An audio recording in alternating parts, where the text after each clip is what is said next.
It's my job today to introduce you to what this course is going to look like at A-level and how you can prepare yourself for starting in September. So first things first, I'm Mrs. Hunter. I'm the course leader for English Literature, and I'm going to start off by talking about what English Literature actually is. It's one of those subjects that's a bit misunderstood and people just go, oh, it's reading books. But actually, just like with if you were studying veterinary science, you don't just look at the animal and go, it's an animal. It's the same here. We don't just read books and look at them.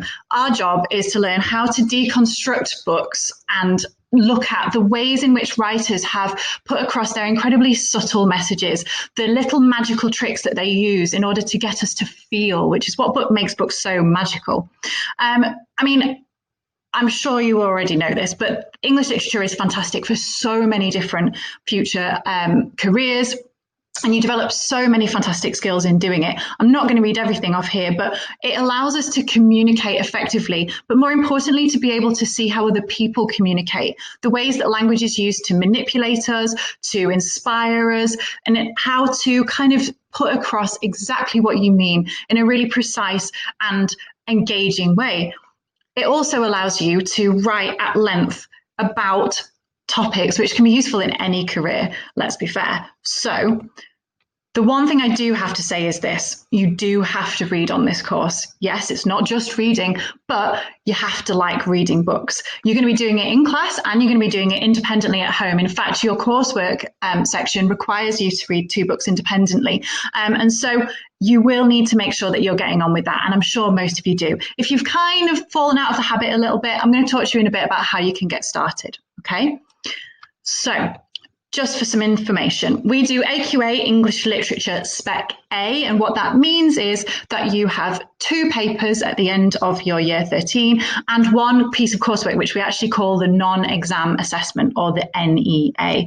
Paper 1 is about love through the ages, and that's fantastic. You get to look at how different time periods dealt with the concepts of love and hate and jealousy and envy and all sorts of interesting things like that. And then in paper 2, we look at how a particular time period from 1945 onwards, how literature changed and the different topics that they dealt with and how they dealt with kind of the cultural shifting post-World War II.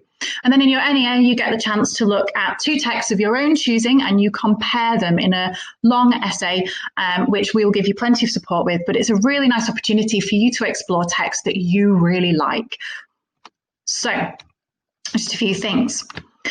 The most important thing is that this course is about how literature changes over time and how different subjects can be dealt with by different authors at different time periods and come up with similar messages or very different ones. So you're going to study different literary movements and the way that texts change throughout those, okay? You're also going to be able, by the end of the course, to analyse texts you've never seen before independently.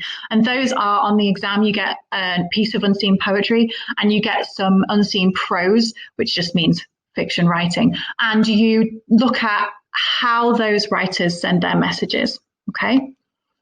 And just so you're aware, we always deal with the methods that writers use. And these methods that are on the board now are the ones that are the key to understanding how writers get across what it is that they want to say. And so we focus a lot on the information that's on the screen right now. So how is it different to GCSE? First of all, we are going to be reading texts that are more demanding. What that means is they might be harder, but they also might deal with more interesting or more challenging topics.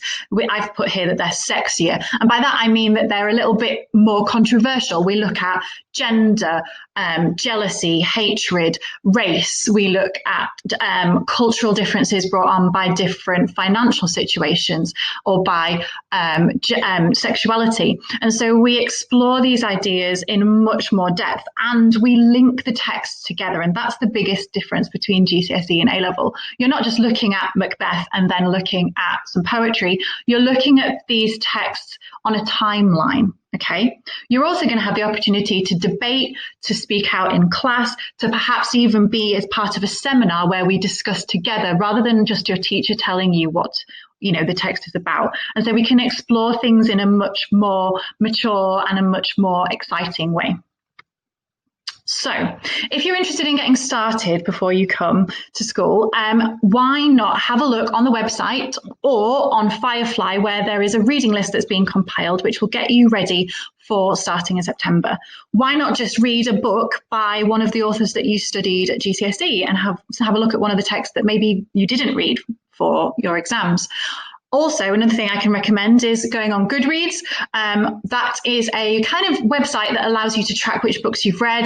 I'm really nerdy and I love it. And if you look at the bottom corner, mine's there. And you can set yourself a little reading challenge for how many books you want to read in a year. Even if now you only read one book, why not challenge yourself to try and read 3 on your own over the next 12 months? Especially over the summer, it might not be that hard. And especially if we're still locked inside. And get yourself on there and have a look and see what there are. There's plenty of books out there that are really, really, really fantastic. Ask around, ask your parents, see if there's anything that you can get your teeth into before you come. So thank you very much. And we really look forward to seeing you in September.